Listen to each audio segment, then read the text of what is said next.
மாணவர்கள் அனைவருக்கும் கணியன் குழுமம் சார்பாக இனிய வணக்கம்.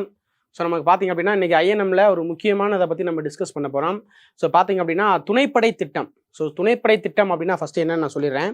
ஸோ துணைப்படை திட்டம்ன்றது பார்த்தீங்கன்னா இந்தியாவில் இருக்கக்கூடிய அரசுகள், சரிங்களா, இந்தியாவில் இருக்கக்கூடிய அரசுகள் பார்த்தீங்கன்னா ஆங்கிலேயருடைய பிடியில் கொண்டு வர்றதுக்காக வெல்லஸ்லி பிரபு அவர்கள் 1798 கொண்டு வரப்பட்ட திட்டம் தான் இந்த துணைப்படை திட்டங்க.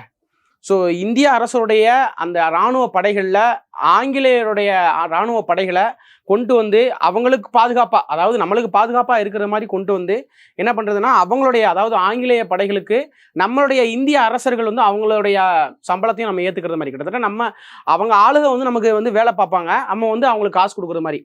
ஸோ இதனால என்ன ஆச்சுன்னு பார்த்தீங்க அப்படின்னா இந்தியாவில் இருக்கக்கூடிய அரசருடைய இறையாண்மை கொஞ்சம் கொஞ்சமாக பறிக்கப்பட்டது.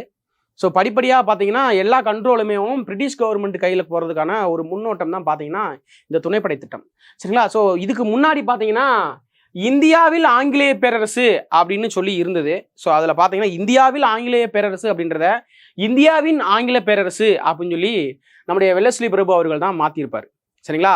ஸோ இதன்படியாக 1798 முதலாக நமக்கு துணைப்படை திட்டத்தை ஏற்றுக்கொண்ட அரசு எதுன்னு பார்த்தீங்கன்னா ஹைதராபாத் நிஜாம் அவர்கள் தான். நமக்கு கண்டிப்பான ஒரு முக்கியமான ஒரு கொஸ்டின் கூடங்க இது, சரிங்களா. ஸோ இது வரைக்கும் பார்த்தது ரொம்ப ரொம்ப முக்கியமானது. துணைப்படை திட்டத்தை கொண்டு வந்தவர் வெல்லஸ்லி பிரபு எந்த வருஷம்னா 1798.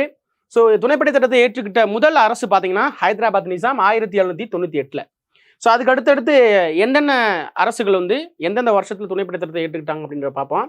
ஸோ பார்த்தீங்கன்னா அடுத்து தஞ்சாவூர் 1799, அயோத்தி 1801, பேஷ்வா பார்த்தீங்கன்னா 1802, போன்ஸ்லே 1803, குவாலியர் 1804 தொடர்ந்து அது அப்படியே தொடர்ந்து வரிசையாக வரும். ஸோ இவங்க எல்லாமே என்ன பண்ணிக்கிட்டாங்க, ஸோ வெல்லஸ்லி பிரபுடைய துணைப்படை திட்டத்தை ஏற்றுக்கிட்டாங்க.